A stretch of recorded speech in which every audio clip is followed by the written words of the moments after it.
टाटा समूह का अनुमानित पूंजी $403 अरब है, जो इसे भारत के सबसे प्रमुख कॉरपोरेशनों में से एक बनाता है। यह धनराशि पाकिस्तान के सार्वजनिक ऋण चुकाने के लिए पर्याप्त है, जो इस समूह की आर्थिक प्रभावशीलता को दर्शाता है। टाटा समूह की उत्पाद श्रृंखला में 24 से अधिक सेवाएं शामिल हैं, जैसे कि उच्च गुणवत्ता वाले वाहन, शानदार आभूषण और प्रतिष्ठित रियल एस्टेट।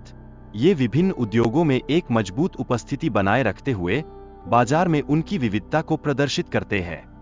जमशेदजी टाटा ने 1868 में अपने व्यवसाय की शुरुआत की, जो उनके वंशजों द्वारा लगातार विस्तार प्राप्त करता गया।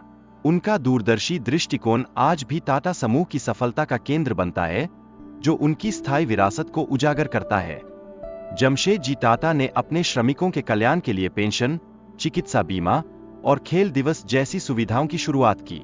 इन उपायों ने श्रमिकों में आत्मसम्मान और उत्साह को बढ़ावा दिया, जिससे सभी के लिए एक बेहतर कार्य वातावरण स्थापित हुआ।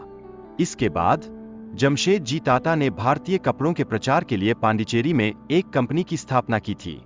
हालांकि इस प्रयास में कम मांग के कारण अपेक्षित सफलता नहीं मिल सकी, जिससे यह स्पष्ट हुआ कि समय और बाजार की मांग का आकलन आवश्यक है। ताज महल होटल की स्थापना 1903 में हुई थी और यह भारत का पहला होटल है जिसमें आधुनिक बिजली की व्यवस्था थी।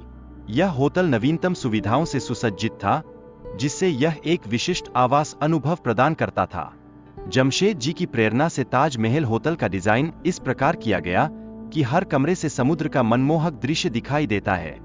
इस विशेषता ने इसे अपने समय का एक अद्वितीय और आकर्षक स्थल बना दिया। जमशेदजी ने भारत में स्टील उत्पादन के लिए 17 वर्षों तक खोज की, जिसके फलस्वरूप बंगाल में लोहे के बड़े भंडार पाए गए।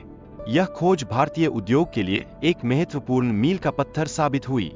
डोरेबजी टाटा ने टाटा स्टील कंपनी की स्थापना की, जो एशिया की पहली स्टील कंपनी बन गई। यह पहल विशेष रूप से विश्व युद्ध के दौरान उद्योग के लिए महत्वपूर्ण साबित हुई, जहां टाटा स्टील ने देश की जरूरतों को पूरा किया। टाटा केमिकल्स की स्थापना ने भारत को आवश्यक रसायनों के लिए आत्मनिर्भर बना दिया।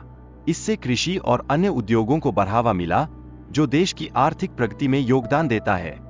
टीसीए की स्थापना ने भारत में आईटी क्षेत्र में एक क्रांति उत्पन्न की, जिसने वैश्विक स्तर पर तकनीकी सेवाओं में मातृत्व की नई परिभाषा प्रस्तुत की। यह संपूर्ण उद्योग के लिए एक प्रेरणा बन गई। रतन टाटा के नेतृत्व में टाटा समूह ने कई विश्व प्रसिद्ध ब्रांडों का अधिग्रहण किया, जिससे कंपनी की वैश्विक उपस्थिति को मजबूती मिली। यह रणनीति टाटा समूह के सामरिक दृष्टिकोण के प्रति उनकी प्रतिबद्धता को स्पष्ट करती है।